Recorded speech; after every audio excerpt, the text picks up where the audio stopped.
हिंदी साहित्य में पृथ्वीराज रासो की प्रामाणिकता और अप्रामाणिकता को लेकर बहुत विवाद है।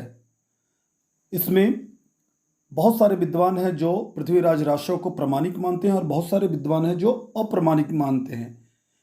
इसी क्रम में बहुत सारे विद्वान हैं जो पृथ्वीराज रासो को अर्ध प्रामाणिक मानते हैं।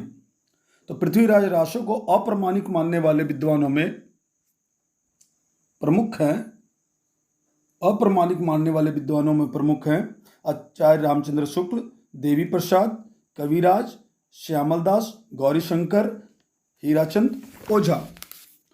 पृथ्वीराज रासो को प्रामाणिक मानने वाले विद्वानों में प्रमुख हैं श्याम सुंदर दास, मिश्र बंधु, मोहनलाल विष्णुलाल पांड्या और कर्नल टाड। पृथ्वीराज रासो को अर्ध प्रामाणिक मानने वाले विद्वानों में हैं आचार्य हजारी प्रसाद द्विवेदी, मुनि जिन विजय और डॉक्टर सुनीति कुमार चटर्जी जो हैं वो पृथ्वीराज रासो को अर्ध प्रामाणिक मानते हैं। पृथ्वीराज रासो एक प्रबंध काव्य है अर्थात महाकाव्य है, किंतु नरोत्तम दास स्वामी का मानना है कि चंद्रबरदाई ने मुक्तक के रूप में इसकी रचना की है।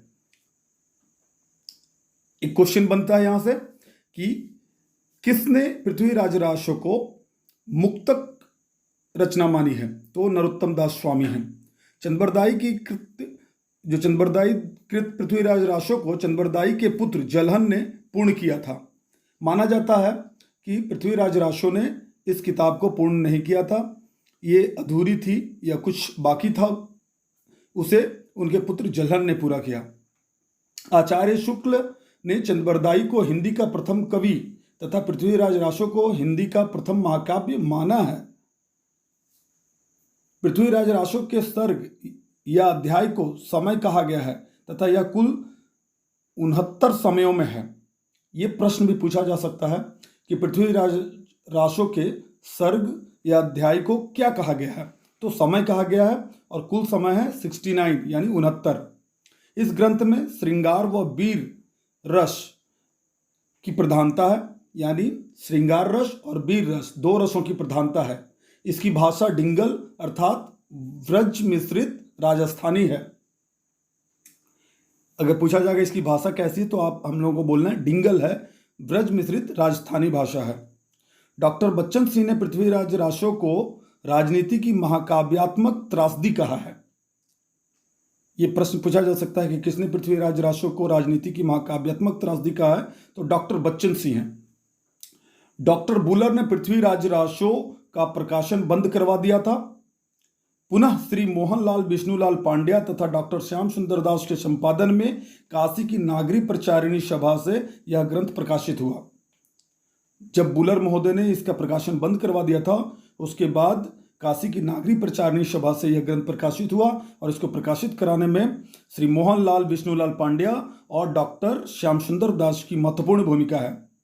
उन्हीं के प्रयासों से ये पुनः इसका प्रकाशन शुरू हुआ। पृथ्वीराज रासो में सबसे बड़ा समय कन्वज युद्ध है, जो रासो का मूल कथानक माना जाता है।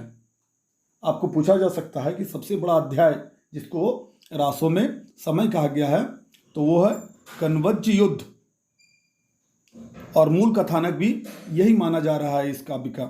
पृथ्वीराज रासो बृहत, मध्यम, लघु तथा लघुत्तम रूपों में प्राप्त होता है।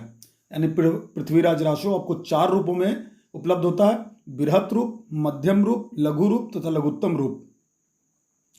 आचार्य शुक्ल ने जिन 12 ग्रंथों के आधार पर आदि काल का नामकरण वीरगाथा काल किया था, वे हैं हमीर रासो, विजयपाल रासो, कृतिलता और कृतिपताका। ये 4 जो हैं वो अपभ्रंश भाषा में हैं।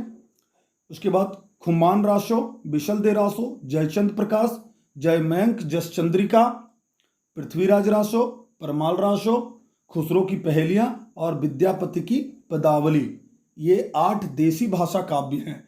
ये 8 देशी भाषा काव्य और 4 अपभ्रंश भाषा के काव्यों अर्थात टोटल 12 ग्रंथों के आधार पर आदिकाल का नामकरण वीरगाथा काल आचार्य शुक्ल जी ने किया है। रासो का अर्थ विवादास्पद है। आचार्य शुक्ल इसका अर्थ रसायन से निष्पन्न बताते हैं। आचार्य हजारी प्रसाद द्विवेदी इसका प्रयोग रासक के रूप में तथा डॉक्टर राम स्वरूप चतुर्वेदी रस के रूप में करते हैं। समग्रतः रासो शब्द का प्रयोग रस के लिए ही किया जाता है, इसके संकेत भी मिलते हैं। रासौ शंभु नवरस सरस छंदु चंदु किय अमीय शम श्रृंगार वीर करुणा विवच्छ भय अद्भुत संता सम। इस कविता से पता चलता है कि रासों का प्रयोग रस के संदर्भ में ही किया गया है। रासो काव्य धारा में 3 तरह के रासो ग्रंथ लिखे गए हैं, वीर प्रधान या अर्थात वीरता प्रधान, श्रृंगार प्रधान और उपदेश प्रधान। 3 प्रकार के रासो ग्रंथ हैं, वीरता प्रधान, श्रृंगार प्रधान और उपदेश प्रधान। संक्षिप्त पृथ्वीराज रासो जो आचार्य हजारी प्रसाद द्विवेदी के अनुसार मूल रासों के अधिक निकट है, प्रकाशित भी कराया गया है। आचार्य शुक्ल ने लिखा है कि चंद हिंदी के प्रथम महाकवि माने जाते हैं और इनका पृथ्वीराज रासो हिंदी का प्रथम महाकाव्य है। ये लिखने के बावजूद भी हमारे आचार्य हजारी प्रसाद द्विवेदी इसे अप्रामाणिक ग्रंथ मानते हैं। धन्यवाद।